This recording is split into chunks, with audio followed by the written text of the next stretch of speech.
ago this month, at 4800 San Jacinto in Houston, Texas, this man refused to take a step. For the past year, he's been virtually incarcerated in this country.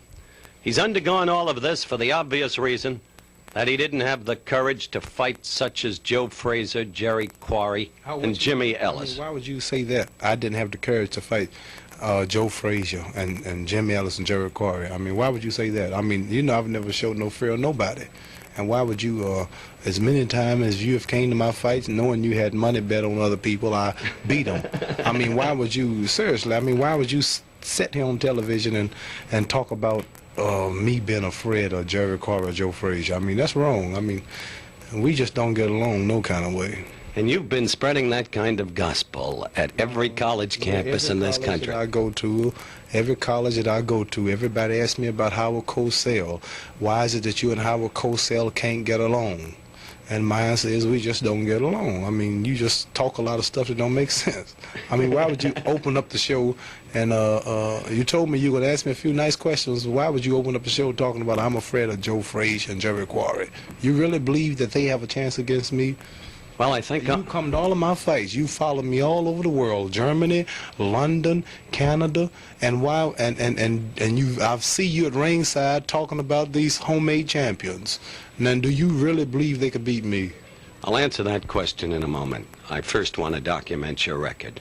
You were troubled by a less than mediocre southpaw named Mildenberger in Germany.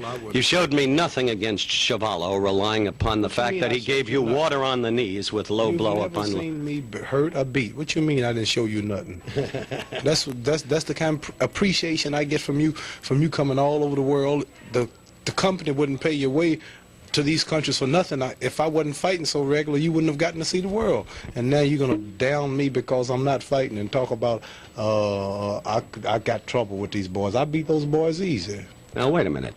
This marvelous wristwatch, what were you frightened of? I wasn't going to hit you. Why did you move? I mean, why would you jump over here? Because I want the people to see the wristwatch that you bought in Frankfurt, West Germany. Yeah. Only because I found the person who'd sell it to you more cheaply than anybody else in the whole country. Well, for once well, after all, I mean, what's you getting me a deal on the watch? If it wasn't for me, you wouldn't have got to see Germany. All right, my record is clear. I will shuffle again. Don't you worry. You get your homemade champions ready and line them all up. I'll be watching the television with you at ringside, popping off about how hard he hits and this and that. You let Ellis and Quarry fight it out, and then let Joe Frazier meet the winner, or whoever the homemade champion is, I may say the Mickey Mouse title. I have a belt at home. Says World Heavyweight Champion. And for a man to be the champion, he's going to have to take my belt. And the day that he meet me, and if he beat me, I'm going to hand him my belt. And I want you to be the announcer that night, because I want to see you quiet. I want to quieten you at once and for all. Ah, you son of a gun, you've had enough fun with me. You know that the one guy who has persistently maintained that there is one heavyweight champion in this world is Howard Cosell.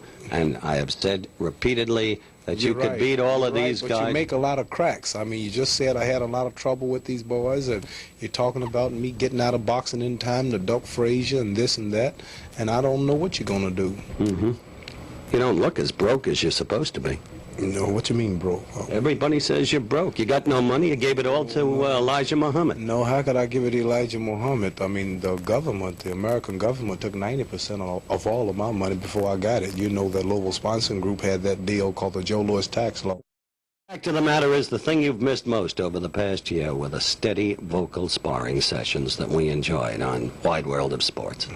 Well, we had a lot of fun, but let's let the other boys have a chance and build some more contenders. After beating Zora Foley, you know, no one was left for me to fight. So I think even if I was still fighting, it would have been good for me to step aside for 2 years and let them fight it out to see who deserves the honor to fight me. It's been fun. We've missed it. Well, things make it better soon. One more shuffle. Well, if I do the shuffle, you might have to scuffle. We've done that, too. Good luck to you. Thank you.